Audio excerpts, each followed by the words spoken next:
to show your kids that, you know, they can have whatever they want, that they can go on a vacation, you know, every year, or, you know, that mommy could be home a little bit more time with them. Right. And somehow, you know, the person is, you know, ready. And I'm telling them the truth. What you're doing is preventing you from being the best mom. This is the CLIMACO podcast. Welcome to another episode of the CLIMACO podcast. My guest today is T. Anthony Monie. Oh, yeah. What's up, big boy? Man, I'm just, you know, I'm living, I'm thriving, man. You know, building, you know, helping people. That's incredible, man. Oh, yeah. I didn't ask Mila, but how'd you guys meet? You know, me and Mila are first cousins. Okay. Yeah, we're actually family members. But we've been doing business. That helps. We've been doing business since, you know, early 20s, you know, together. So, you know, we did business separated for years. Okay. You know, and I got in the network marketing industry, and I would always bring her along, you know, but I would build these big teams and, you know, make a lot of money. And, you know, she would mainly be a customer. Like know, sales teams? Yeah, big sales team, make a lot of money. She'd be a customer. You know, I would put her in as a salesperson, but, you know, at first, you know, it really didn't catch on. Right. And then this last company that I you know was a part of, where we started doing credit repair, she became more interested, you know, in financial literacy and, you know, stuff like that. So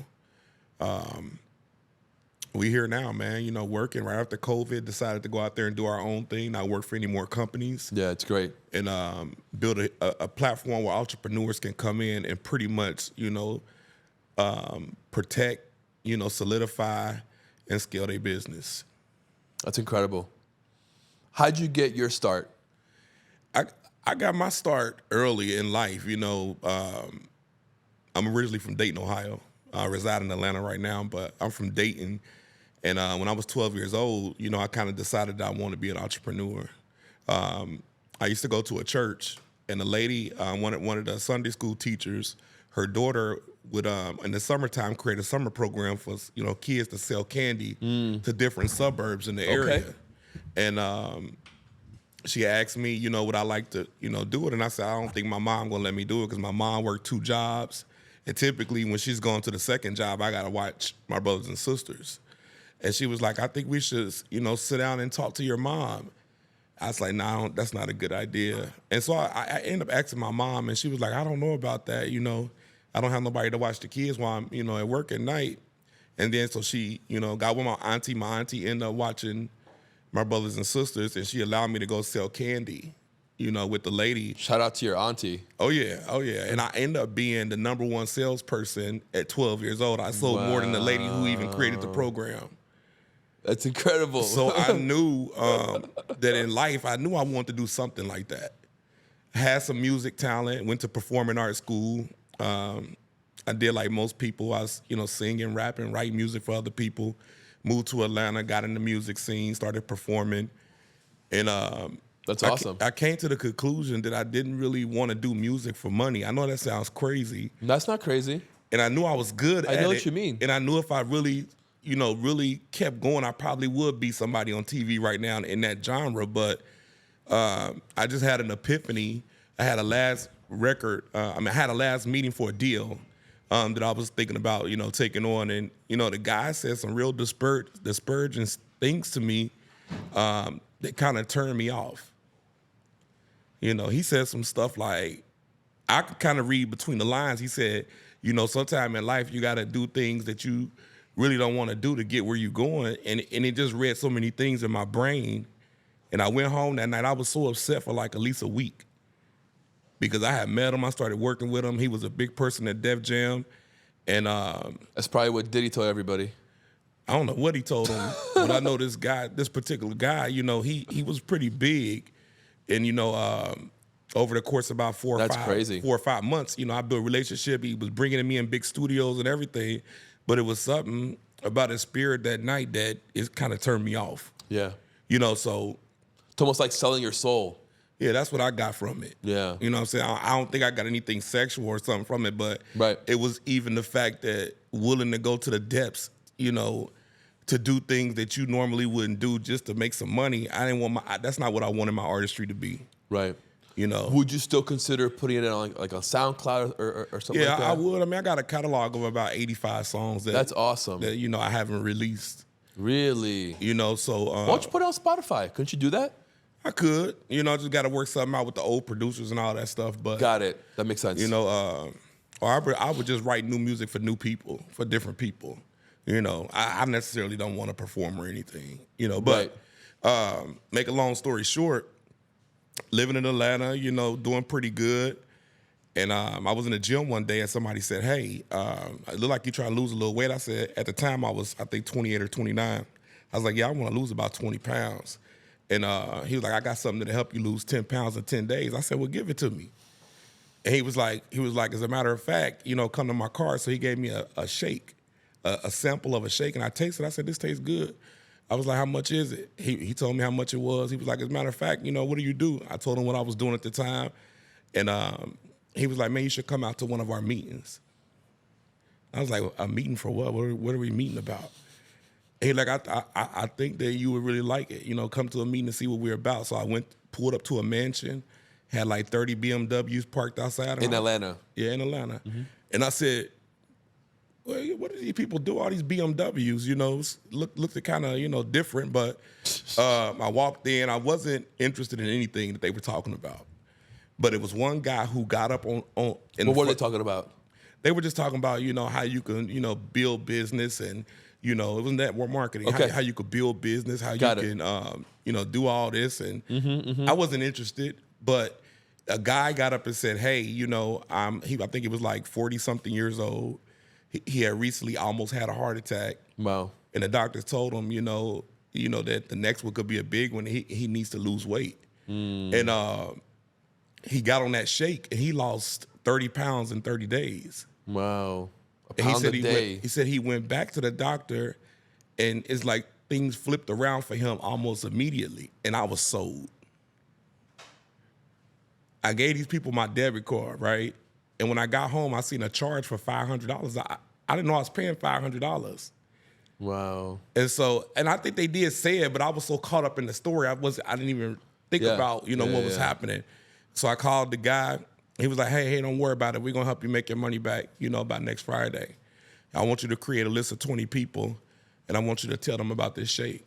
And I did. And I ended up having 12 people buy the shake. So I made, at the time, I think the shake bag it could have been $99. So I sold 12 people. So I got my money back and some more fast. That's crazy. And I was in. And that's how I got started. What year was this? This was back in 2011, I believe. 2011. Wow. Yeah. So how long did you sell shakes for? I was in that company for 3 years. Left that company because that company was $1 billion company, but they had some internal issues and they What shakes? It was called Visalis at the time. They was like one of the number one companies in the industry. Wow. They had some internal problems. Company shut down. I went to a different company. Within 2 weeks, I put like 239 people in. And this particular company, you know, they was a startup, and the money they couldn't pay me, you know, as fast as I got it, you know. So I stayed there. I was there for a little while, left that company. And then when I left that company, I didn't know really what else I wanted to do, because I was like, you know, I like this industry, but I don't know if I want to do this. I might, you know, start doing something else. Why do you think sales comes so easy to you? What clicks for you? I think that I'm able to tap into people's emotions a certain way. You know, like if I'm talking to a single mom and I know that her kids are her number one priority, I'll ask, you know, some type of question. Like, let me give you an example. Like, you know, how long is it going to take you to show your kids that, you know, they can have whatever they want, that they can go on a vacation, you know, every year, or, you know, that mommy could be home a little bit more time with them. Right. And somehow, you know, the person is, you know, ready. And I'm telling them the truth. What you're doing is preventing you from being the best mom that you could be. You know, coming over here with me is going to give you the freedom you need to enjoy time with your kids, because the kids only going to be kids for so long. And so in network marketing, I've brought women in who were single moms and who were, you know, getting food stamps and everything. And, you know, we turned them into six-figure earners. Wow. Opportunities they probably would have never seen outside of network marketing. And, we had, people who were in the music industry that lost all their money that came into network marketing with us and rebuilt their cash flow. So it's all type of stories. And I started realizing that I'm doing this because I like to see other people win. I like to see people succeed. Like, I don't know what it does on the inside of me, but it could be somebody who has nothing, and I say, "Come on, are you ready? If you're ready, Right. you're coachable. I can help you." And they take it on. They become accountable. They listen. They be coachable, teachable, and trainable. And somehow later we make magic happen, man, and just transform their whole life. So It's like watching a flower blossom, right? absolutely, it's like watching a baby grow. Yeah. You know what I'm saying? So I think that's where I get this from. So, even though I did music and I'm still good at that and could do that, acting, all that stuff, I get more fulfillment out of being, coach, mentor, business professional. I think that acting definitely helps with sales. It does. It does because For sure. the body language and everything, you can, Right. like, even when I was in acting and stuff, and me and the other actor that we was in the, our scene and the mirroring, like I'm looking at your body language, you looking at mine, and we're acting out the scene together like Right. it's something real. So it definitely helps. 100%. Tell me some lessons that you've learned from the music industry. Lessons that I learned is that, being an artist is one thing, but being a business person is something else. Like, your talent only 10% of the industry. People forget that it's still a music industry. Some got no talent. Some got no talent. And that you got to learn business before you get into those industries. Yeah. Because they're not really there to nurture your talent or let you be creative. They there to make money. And if you there just to do the creative part, you literally gonna get fucked over. Period. Point blank. What do you think about the Drake lawsuit?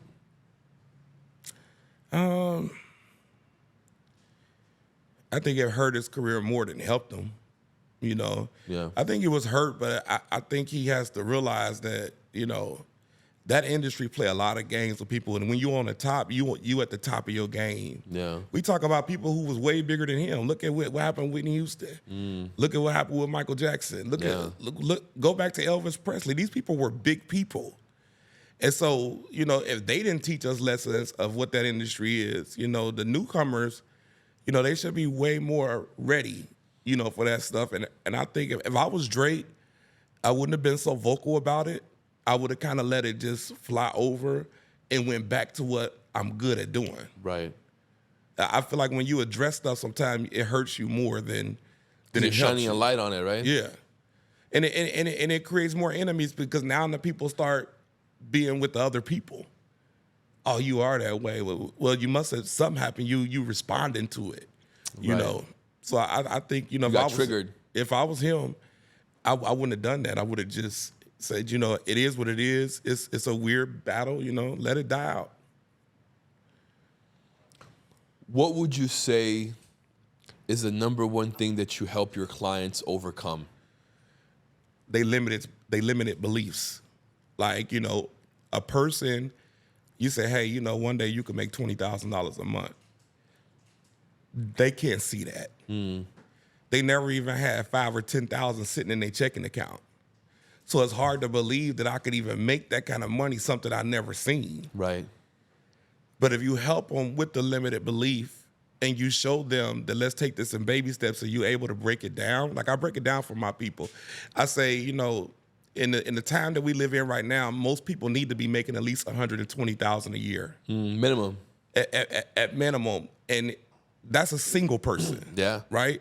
And so I say, how much are you making at your job? Let's say the person is making $100 at their job.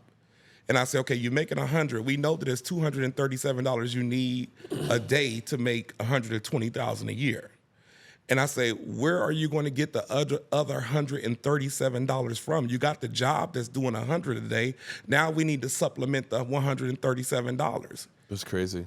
We need to create some type of supplemental income, or we need to create a side hustle, or we need to find a product and service that's going to bring that other $137 in per day. And when I break it down to them like that, it becomes clear in their mind. Right. I can make an extra 137 a day, but I don't know if I can make 20,000 a month. You see how it changes your belief system, because that's not how we were taught in school. We were taught in school that the 100,000 or more mark was only for certain people. You went to a big school, you come from a good family, and it's going to be passed down to you. Right. Everybody else the rest of the 90% of the world, we all figured it out because our parents didn't come from money, and some of us struggle with our parents. Some of us, came from broken families. What do? And that's where I step in and say, hey, I want to show you that money is nothing. It's a bunch of zeros, and it could be accumulated in many ways.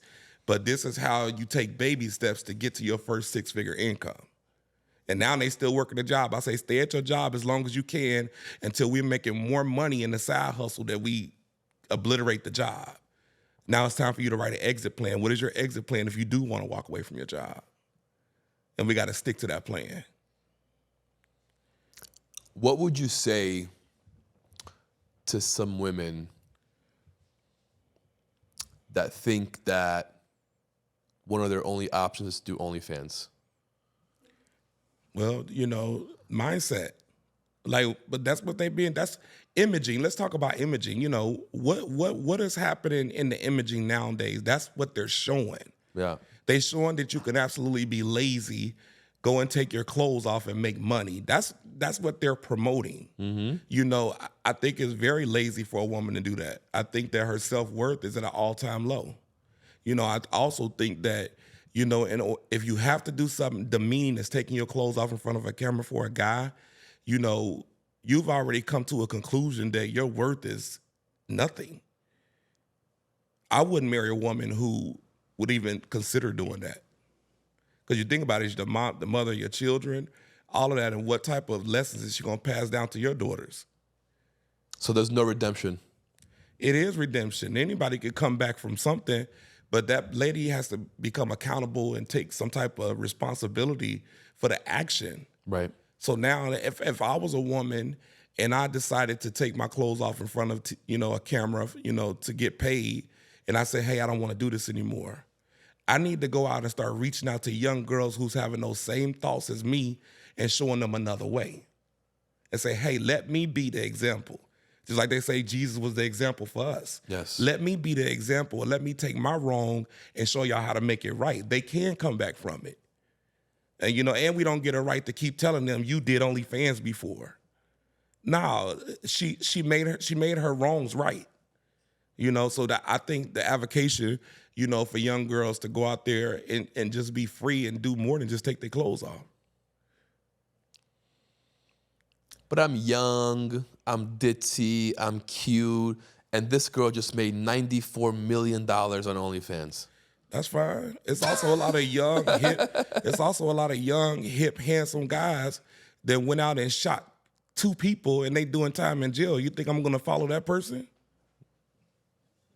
Facts. You still don't make any sense. And I think a lot of the fathers are at fault for their daughters doing this stuff. In America, man, like I visited other countries and stuff like that. I think in America, our whole family system, it just failed. You see other families and cultures, no matter what the people are doing or when they making money, those families are still together. In America, the minute you get mad at your parents, you can call the police on them. They take you out of a home, and now the family is weird because the mother and father could catch some type of weird case, and it's just America's rules are weird. The discipline in the homes is gone. How can we evolve from that in America? What needs to occur for a shift to happen? I think we need better people in positions to call the shots. I think a lot of the politicians and the celebrities and stuff, they create this almost like wanting people to idolize them versus what do these kids really have to do now? You know, like we grew up. I remember the recreation centers. I remember being a part of the Boys and Girls Club and all this stuff. And, you know, you can barely even see a Girl Scout or anybody walking around town anymore. So true. It's like the phones.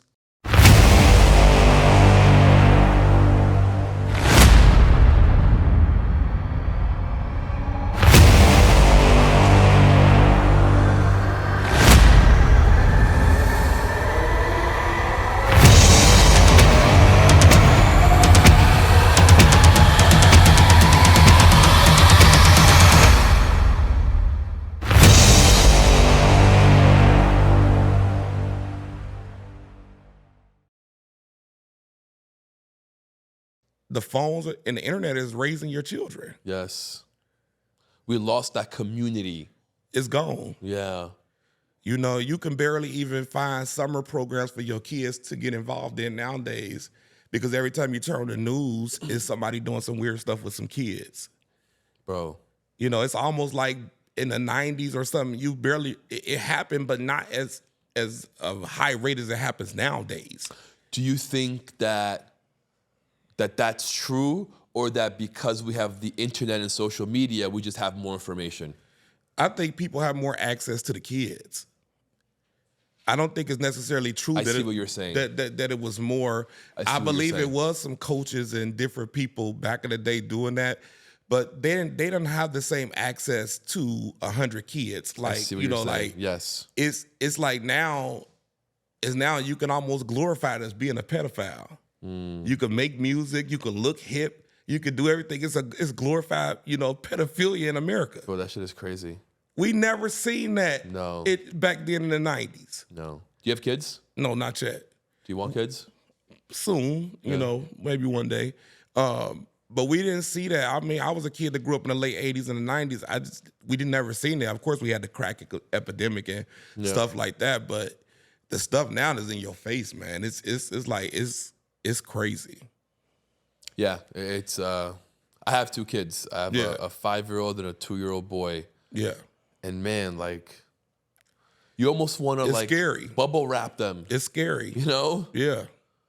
It's like, because you're like, I know they're gonna be with me for this little bit of time. Yeah. But when they get out in the world, there's nothing that I could do if I didn't really train them.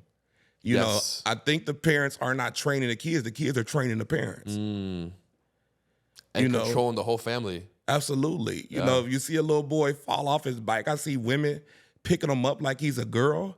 That's a boy. Like, where's the masculinity in the household? Like, it ain't no old poor baby. That's a boy. You let him figure that out. And let him figure out what pain is. Let him figure out how to, you know, pick himself up back off the ground. I watch women do it all the time, and I say, you're ruining that kid. That little boy crying like that, that's why the daddy got to be there. Yes. Because the dad, we going to look at you and, hey. And they get right, you know? So I think the kids are more controlling the parents. You sure you got no kids? Because I raised a lot of them. Like, my nephews and nieces are like my kids, you know? Gotcha. But that makes sense. You know, but it's just, and they also know that I'm a no-nonsense person. I'm like the sweetest uncle to them, but they know, even their moms can call me and I can give them a call. Like, hey, guys, listen. Calm them down, center them. Especially the boys. Oh, for sure. You know, so it's in there? Okay, cool.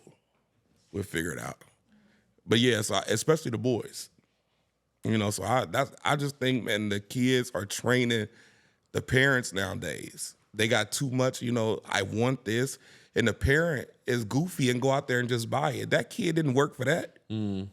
That kid disrespects you every day. What do you keep buying that kid stuff for? So when it becomes 18 and get out in the world, now it's a problem to society. And they feel entitled. The boys start treating women bad, and you know the girls, you know, become this masculine figure, and it's just all wrong. And I clashing. I think if we don't change it, you know, put the right people in leadership and start back showing some good images of what our country should be, I just think that, you know, we even probably would even lose our position in the world if we don't fix it, because those kids are going to be the ones taking over.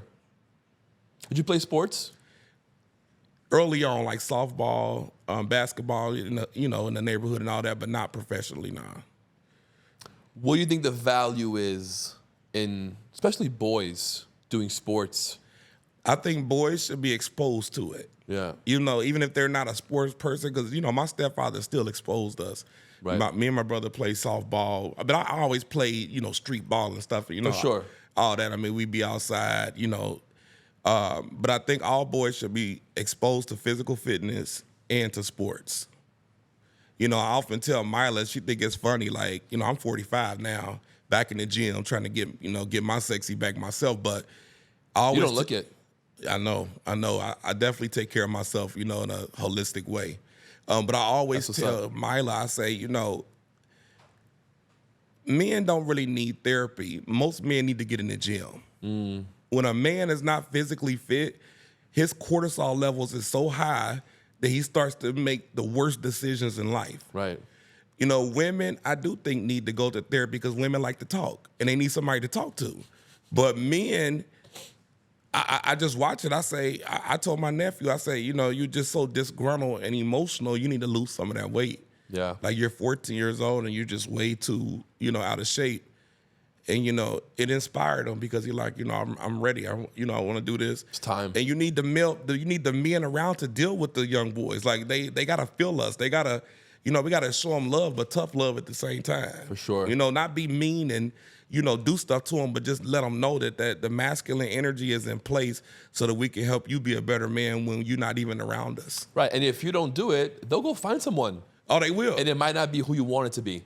The wrong person all Yep. the time, so I definitely think that, more men is needed in American households. What do you think of these figures like Andrew Tate and Wes Watson and all these alpha guys and their message? I mean, to me, when you say the word alpha, like, what does that really mean? Because people Right. take on that term. I agree. Alpha. I know a lot of alpha men is some of the most kindest souls that you ever meet. They're not loud. Right. They're not rambunctious. They're not in your face either. I just think that's just bad emotional behavior. I think the emotional intelligence is not Ego, in place enough. And I think that you reached a certain spot in life where you had too much TV time. And it's like you're pulling people in to idolize whatever your agenda is. So when people call themselves alpha, man, I kind of question that. What's so alpha about you? Because if you go look up the definition of alpha, you don't represent that. So I always say, like,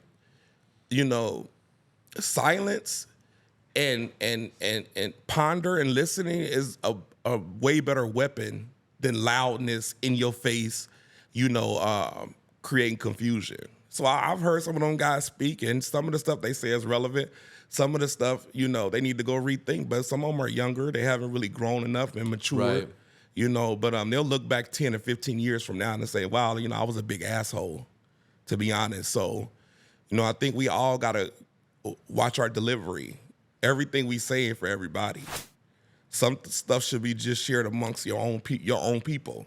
Your wise counsel and people that you hang out with, but it shouldn't be televised.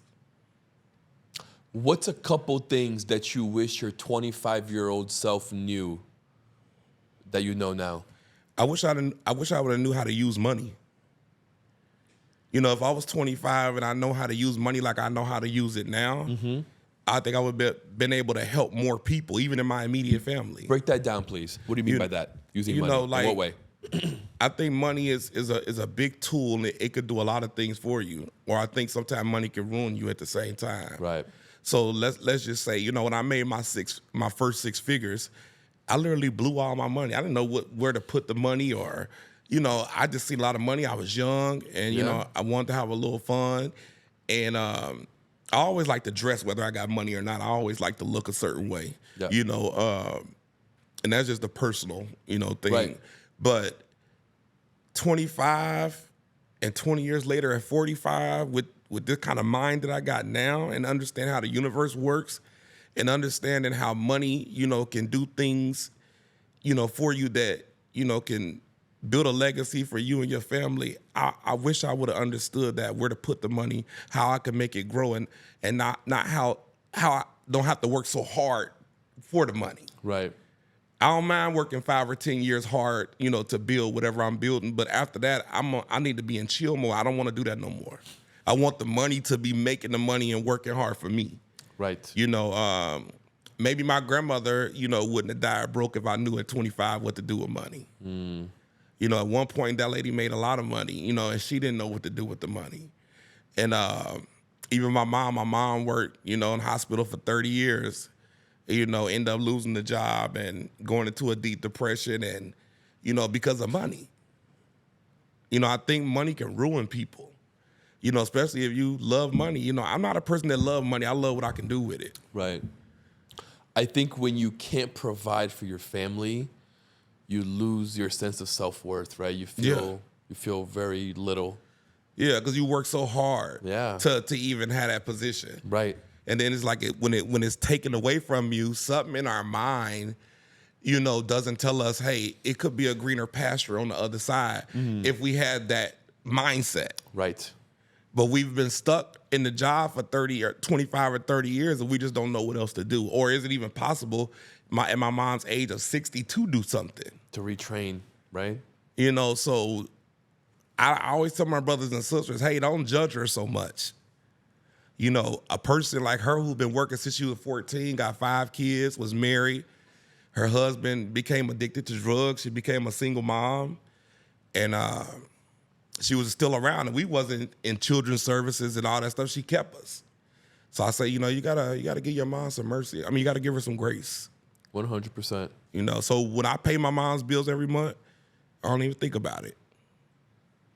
I feel like, God blessed me with this knowledge and, everything for me to do that. And, I don't want her to, like I said, my grandma, I don't want her to die broke like my grandma. Not dying broke like we could take the money into the next lifetime, but enjoying her 60s, 70s, and 80s if God's willing to let her live that long.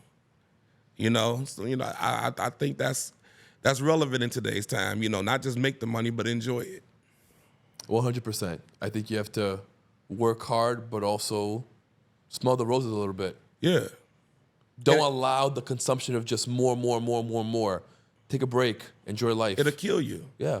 It'll kill you. Like the thirst for money will kill you. Because at that point, you're risking your own dignity and stuff because you try, okay, you made $5 million. Just think about it. The average human, if they could make $5 million, what else would you really even need? Not much. But like I hear people saying, I'm going for the 100 million, I'm going for the billion, and I'm thinking to myself, like, don't put yourself in a position to where that's all you have to do. You got children, you got a family, you could do nice things for your family. You could, give your kids and your nieces and nephews better positions in life with the money, but don't let the money consume you so much that you don't see all that no more. Right. And I see a lot of my friends who are now at the top of their game, and I see it. We the same age. I'm like, hey, we're in our 40s. Another 10 years, you really gonna be still wanting to be doing it like that? Your kids will be grown. You won't see them no more. So I tell people, don't let the money consume you. Money is a tool. Use it, and like it's a tool, and and respect money. 100%. Otherwise, it's gonna disrespect you. Oh, in a major way. Yes. I don't have stuff where I didn't. In the beginning, I didn't know how to pay my taxes. All the stuff that I'm saying, it was like self-taught to me. Nobody set me down and, I just made the mistake and I went and did the research and I just did better the next time. Like even now, like I tell my partner, I say, hey, even we got 2 businesses together, they need to be separate. We need to have three or four different business bank accounts for each one. So we got the taxes going in one, we got the payroll coming out of another one, and we got our savings and whatever we got in that one, and then we got the one where the cash flow coming in, and we can make the money go through all the accounts. Smart. So that way, whatever we trying to do, and we doing the next big thing, and we want to buy a multi-level, apartment complex or something, we got the way our accounts are looking is we got money flowing through several accounts. And, when they look at our stuff, it won't be a no because, having good credit, having the right, accounts and the revenue coming in, is going to put us in a better position. Let's make sure we got the right bookkeeper this time. Let's make sure we got the right people doing the checks and balances on them. Even though you're my bookkeeper, I'm still gonna send it somewhere else so they can overlook your work. Okay. Even though you don't know that. Checks and balances. Because not saying that those people are out to do something for you, you want to make sure it's right. Right. And they're if not robbing you. If you trusted that person, you need to make sure you're doing some checks and balances. I wouldn't put $1 million in your hand just because you say you got a degree in accounting. You know, but I will after a while say, okay, let me let somebody else look at the books and make sure, you know, they doing what they doing. That's stuff I know now. I didn't know that at 25. Right. I ain't know that at 30. You know, when I got the news that I'm an advocate for hypertension because I found out I had hypertension when I was 31. What is that? That's high blood pressure. Okay. Which, you know, in our community is rampant. You know, and a lot of times the way we get treated, like the human race is one race, but we all different in some ways, right? So a medicine that may work for an Asian may not work for a Caucasian the same way because genetically we got something different that those chemicals they don't work the same. Right. It's just like if you got a lion and you got a tiger, they both big cats, but there's something in there that's a little different. Yep. You know, so I'm an advocate that they don't know how to treat the high blood pressure of African Americans. They give you certain medications that just don't work. I know by my studies, I'm working with a physician now, and he told me, he said, you know, with the different races, he said, Caucasians can run at 140 and be fine. Okay. Asians can run at 130 and be fine. The African American cannot run past 120. Wow. He said, and this is what's been happening over the years and the reason why so many people have died from it because they didn't understand it. And I said, it makes all the sense in the world. You know what I'm saying? Just think about that. We all got some small genetic differences that we need to address. And so I'm an advocate for it. So, you know, even this lady trying to get me to work with the American Heart Association, you know, because of my platform. So stuff like that. I care about stuff like that. I would love to see communities doing better health-wise because that's all we all got. Our food is terrible. Our water is terrible. Bro, it sucks. You know, America, I just was like, if we don't fix this stuff, we won't be the same in the next 10 or 20 years. Do you have faith in Trump and RFK? When you say faith, do you think that RFK is going to be able to clean things up with the food?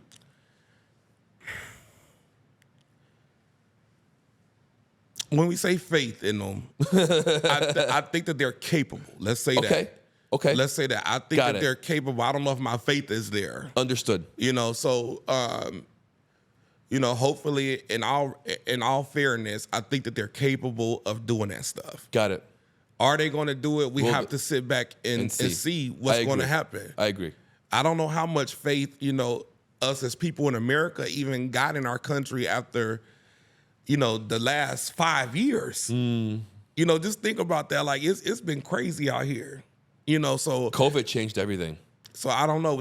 I'm hoping for the best. I hope, you know, they go in there and do it and, you know, fix our stuff because, again, our stuff is terrible. I went to Kroger's yesterday and I was like, ooh, this stuff it's not even food. It's just on the shelf just being sold to us. It's crazy. It really is. It's like produce is a small section and the rest of it is junk. Right. It's like a revolving cycle, right? You eat the crap food to go get the crap pills, to be dependent on the doctors to get more pills. It's terrible. It's just a cycle. They all work together. Yeah. All in cahoots. You know, like, and I like I said, you know, America, you know, we are turning it's a business. We're just turning into the wrong thing that I see. Like I said, when you go to other countries and you see that we got to fix ours, it's gonna be bad. You know, just think about it. So I was on another podcast and the guy brought up something. He said, you know, who do you think make the most money in America? And I'm thinking, I mean, it's always been the whites that make the most money in America. He said, no, that's no longer. He said the Indians are at the top of the food chain in America. They are. He said Asians is number 2. He said whites are number 3. Now, this is information I didn't even know. I went and looked it up, of course, after he said it on the podcast. And I said, we're headed in the wrong direction. Not saying it's not good for other cultures to make money. That's not what I'm saying at all. But when you see a shift of foreigners coming into your country and they're making more than the money than the people that's already there. Yes. Outside of discrimination and all that, we're talking about a whole new page of new money that's in the country. You know, I think we got to hurry up and shift. Not saying put the people out, but we got to fix some things in over here, because after a while it won't be.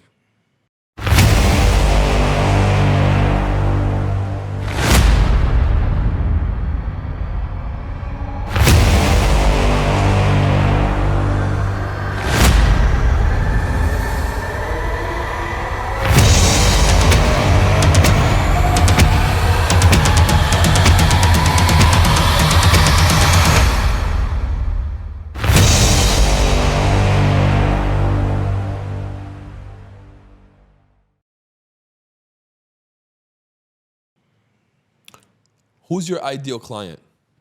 My ideal client, what I love is I love two clients. First, I love a beginner. I love somebody who got a hobby and they don't know where to go with it. Okay. My second client is someone who's already in business and they only took it so far and they don't know where to go. Got it. So with the new client that just coming in, I love to take a person through every step. The Bulletproof Entrepreneurial platform, it has 4 pillars, right? So the first pillar is the formation, the foundation of business, making sure it's set up legally, making sure you got the right accounts in place, making sure that you got your DUNS number. That means you're setting yourself up for success in the beginning. You know, the second part of it would be the finance. Got it. Where's your credit score? Like, what do we need to do to get your credit score at a certain level so that we can get you the right funding for your business, right? Third level will be the branding and marketing. Now that we got the idea, what does that look like? Like, what does that logo look like? How does it represent you, not just in business, but as a person? Right. You know, could you stand in your integrity, you know, with this logo or branding? And we figure that part out with the person. And then we start, okay, now it's time for the promotion. So now we jump back, you got funded. We got you funded for the 100K. We at least want you to take 25% of it and put it aside for the branding and marketing. You're going to need that. Yeah, sure. If nobody knows about your product and service, it's just almost dead before it gets started. I agree. You know, and then we take them through the fourth process, which is basically we got the business to be making 5 or 10,000. Now, how do we scale it? So we got a thing where we talk about having multiple streams within one stream. Okay. That means that, let's say with us, I'm gonna just give us an example. We have another brick and mortar called Sayoko Leaf and Vine. It's a tea and wine lounge in Ohio. Yep. And we knew that it was gonna take about 12 months for construction, you know, get the permits, all this stuff that was happening. But that's $180,000 that we're spending that's sitting for 12 months. How do we make money off this business right now? Right. And so we said, let's create an online product under the same brand as the business before it comes out, and get people not only familiar with us, but get some money generating, right? Because we know the first 6 months to a year, the business may not make as much money as we want. Right. Get them excited about it. Get them excited about it. So we came up with the herbal tea line where we sell hypertension tea, where we sell detox tea and everything. And it started booming. Within 3 months, we started making numbers in it already. People started becoming familiar with the brand quickly. That's awesome. You know, and Do you even need the store anymore, right? Did you question that? No, we didn't question that because we put the store in a revitalized area, Okay. you know, just to give back to our old community. Got it. You know, so we wasn't looking to make Starbucks money off of one store. I understand. But we did have plans to expand if we wanted to. Right. You know, so the store wasn't the goal of the store, but now that the online sale is going, I think that it will help the store, you know, do numbers quickly when it opens. You know, so that's creating another stream within the same stream of your business. If you're a barber, okay, you cut hair, maybe your prices is $40. How do we increase the price of your service? Well, let's add some facial services. Let's find a product that you can sell. Also, this is creating streams within one stream. Right. And this is what most entrepreneurs don't understand. You're stuck at 10,000 because you wasn't able to create the streams off of that. We know that people say make multiple, you know, streams of income, but that don't mean go and find other businesses to build while you're building one. That means create no streams off of one stream once you get it going. What do you find are a few mistakes that entrepreneurs are making? Well, for one, the mistake that most entrepreneurs is making is not having a great social media platform. That means that, you may have Facebook, you may have Instagram, but you're not reaching that wide audience. You got your homegrown people or your word of mouth or the belly to belly, but you could be making so much more money because of social media. You have to use that platform for what it's for. Right. You don't want to, just be a hairstylist and, sitting there doing hair with your hands your whole life. Eventually you want to, duplicate yourself into other people, open up a salon. What do you call the things that they're doing now? The salons.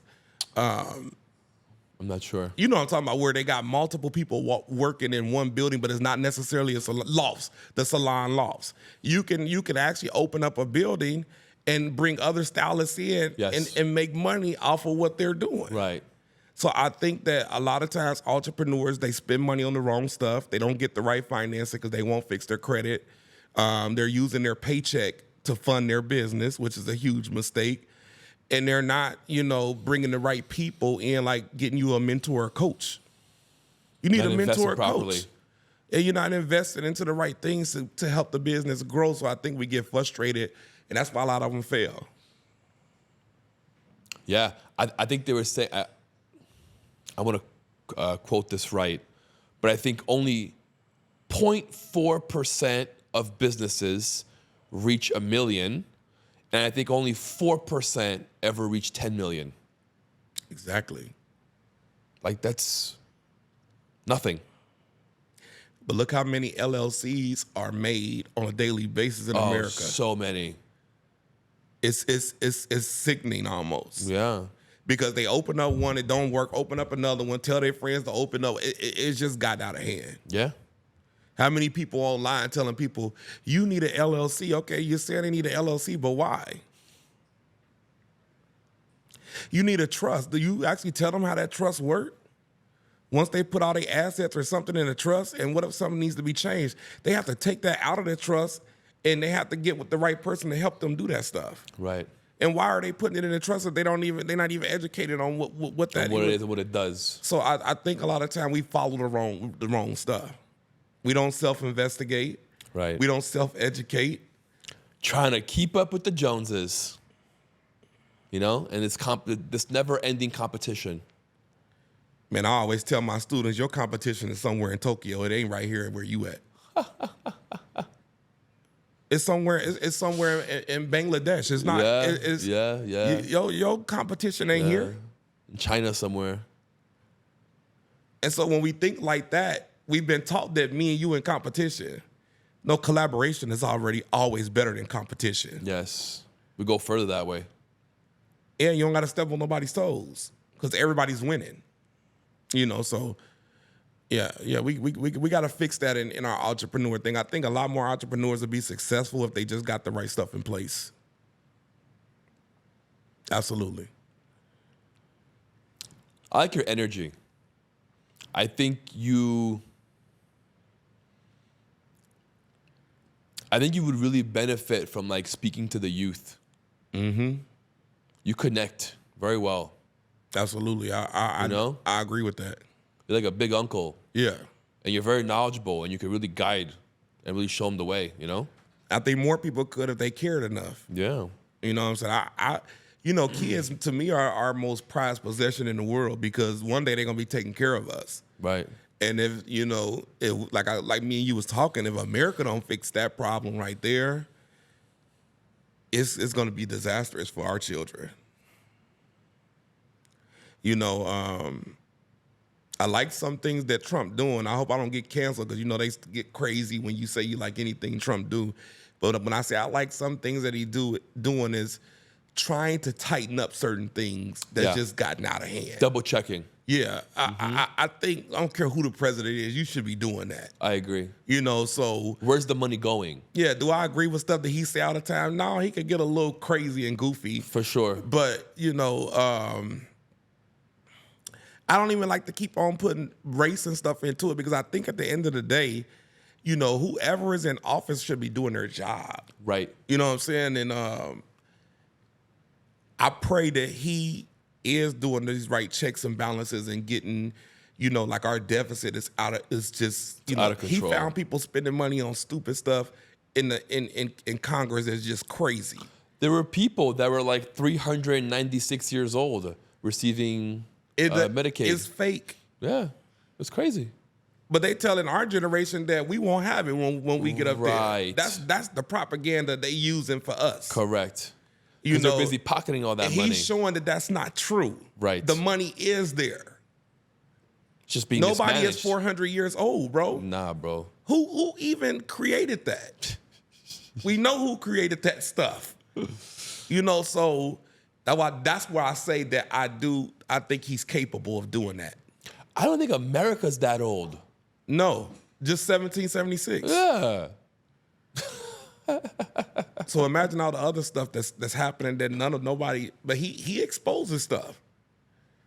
I'm 50-50 with him. Yeah, I know what you mean. If he could clean up his dialect and some of the weird stuff that he be doing, I think that he'll be able to win more people over. Don't be so, what he be saying about the other countries and stuff sometimes, I'll be like, especially with Canada and us, I'm like, hey, we've been together so long. Why is it a problem? What's happening that they becoming a target too? Tariffs. And I understand why he's doing that, because we are losing a lot of money. Yeah. A lot of stuff is going over our heads, and we getting too consumer based in this country. So I do understand that stuff. But when Bush and them was in office and Clinton and all those companies went overseas to different places, that was their propaganda and stuff back then, and it's affecting us now. Yeah. It was easier for them people to build over there. So as business, even if you was a business, you'd be like, hey, I can build 10 factories in this place versus me paying for one in this place. I mean, it's just basic logic, This whole tariff thing, though, it did work out for something, if you want to call it. Yeah. Honda is going to start building the Civic in America. Well, it did work out for something. Are they coming back to Detroit? I don't think it'll be Detroit. But I Okay. do think it'll be in America. Okay. Well, hopefully a couple of the other car, manufacturers follow suit. Yeah. Because my family was a part of that big GM thing that ruined the Midwest. Wow.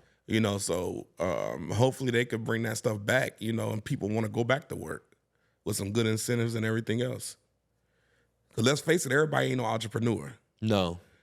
That's okay. Let's face it, and that's okay. Even though we promote entrepreneurship in a certain fashion, most Americans are not entrepreneurs. And we probably need more entrepreneurs. Yeah. Like Absolutely. a CFO, a CTO, Absolutely. or a CEO. With those skill sets. Yes. So I don't promote and say, hey, you need to leave your job and become an entrepreneur. I say, if that's something you want to do, here's a way to do it. Right. So, yeah. And I think entrepreneurship skills can transfer over to entrepreneur. Absolutely. I You was can in still rise the collections. ladder. I worked in collections before, bill collections. Okay. So I took those, that it's a reverse of sale. So, Right. we sell them something, they don't pay for it, we collect it, but it's the same thing. And I took those skills into the network marketing industry. And people Smart. say, well, how you sell so good? I said, I don't even know if I sell good. I just know, People. that's what it is. People. I could listen to a voice and tell what it's doing over the phone. I can almost envision what you look like just by talking to you on the phone. It's weird, but it's true. So, and it's the same way if I'm person to person, the body language tells me a lot about the person. Right. Not looking in their eyes, because, eyes can lie. But the body, the way you move in your body tells me exactly what's happening with you. Very interesting, right? How sometimes the body says more than the actual mind. The women will look in your eye and you'll think they're telling the truth. They're lying right in your face. And don't let them start crying. So we know that the eyes can do a lot of lying. Give them a tissue. We know that the eyes can do a lot of lying, but that body language, it tells everything. What is your message to the youth? My message to the youth is you know, it's gonna be hard and tough finding out who you really are in life. Yeah. It takes time. And it takes good time, because you have to experience certain things in life, and even to understand yourself, right? You don't have to fit in with people. You know, if this person is this and that, and you know the other people, and they in a group, you don't have to fit in. You could be your authentic self, because eventually you're gonna find your people. You're gonna find your tribe. You're gonna find your group. You know, I'm not gonna say, you know, go to school, because school ain't for everybody. We gotta quit teaching people to say, hey, you need to go to college. We need to give these kids a choice on what they want to do in life. You know, Go to a trade school. yeah, whatever you want to learn. You know, the computers. The world is open for whatever you want to do. You know, because at the end of the day, it's gonna be your life, Right. and you got to enjoy your own life. And you know, have fun, but make it limited. Don't have so much fun to where you letting your life pass you by, and you're not handling your responsibilities. You know, once you become of a certain age, right? By the time you're 16, I feel like your mind is strong enough to make certain decisions. Right. You know, by that time you're in 11, you know, moving into the, you know, senior in high school, you know, you should be thinking to yourself, you know, what makes me happy? What do I want to do? What do I want to explore? What am I dreaming about every day? You know, if you're a young girl, you know, be very careful with your body. Don't just give it to people. You know, even though us males, we could be very convincing, you know, you got to make sure that self-worth is in place, and know that you're waiting for your husband, and you waiting to have a real family one day. You know what I'm saying? So I tell people all the time that, and it's okay if you do make a mistake. What if you do get pregnant? That's not the end of your life either. Right. You can still do a lot. You know, we're going to make mistakes, man, but we can't be making these people feel so bad to where there's depression and, you know, oh, she had a baby, she's worthless, she's nothing. And this lady could be some type of congressperson in the future, or something big that we can't even see yet. And change the world. That kid could be something that came into this world and became another Martin Luther King, Right. another, you know, John F. Kennedy. We don't know who these people are going to be. So we got to stop teaching that, you know, because you made a mistake, life is over. I think my favorite example of that is actually LeBron James. Absolutely. His mom was 16. Everyone told to abort him. She didn't, and he became LeBron James. And that's why we got to stop. You know, like, a mistake is a mistake. We all gonna make them. Yeah. We all have done one thing in our life that we probably ain't the proudest of. Right. But we don't want to be scolded every day for a human mistake. You know what I'm saying? So, you know, I look at that too, and I see a lot of kids, you know, they go through that. You know, they don't know how to communicate with their parents. The parents don't know how to talk to them. You know, a lot of parents don't talk to their kids about sex until they already grown. Isn't that shit crazy? But my mom told her, I remember having conversations with my mom when I was 6 and 7. So if you don't teach your kids, somebody else will. And so when I hear that it's a young girl running out here and she doesn't even know how to take care of herself during her menstrual cycle, something has happened in our homes that shouldn't be. I agree. That shouldn't be. Like, whether you're the dad or the mom, somebody has to have this conversation. Yes. You know, and that's what's happening in the world. The internet is having the conversations with them. And teaching your kids. Telling your kid, your daughters and sons, they need to go 50-50. And you're like, what is these conversations that we having in the world that kids are even a part of nowadays? Telling boys they could be girls and girls they could be boys. Yeah, and telling them it's okay to change your body and mutilate yourself and you know, different stuff like that. It's our teachings that's making it bad, because they wouldn't know anything about that unless they seen it somewhere. Right. You know, so, and that's what that's why I say the internet has brought those kids to everybody. You know, so yeah, I believe in that, man. I truly think the kids are the future, and if we can put them in a good enough position, you know, to understand that, you know, you could be whatever you want to be in this world. Nowadays, there's so much stuff you can do, you know, and you ain't got to just want to be a singer or something famous no more. It's, you know, I made more money in network marketing than some of your famous reality stars. So I know that, you know, it's broader, it's more opportunities nowadays, you know. So Speaking of that, what would you say to a struggling rapper or a struggling artist? Man, you know, like, I think a struggling artist is, that word, it kind of gets on my nerves. Let me tell you why. Because you only struggling is because you didn't create some type of income source while you're doing your craft. Right. that means even if you're doing your craft, some of us had jobs back then, and at nighttime we would be in the studio. We were still living and producing at the same time. And I think Right. struggling artists get caught up in the celebrity. They if somebody see me doing a job, it's gonna look weird. Or, you know, I'm on social media looking bigger than what I am. But if somebody see me, you know, in the drive-through, you know, it's Right. I think we have gotten too far away from, you know, just being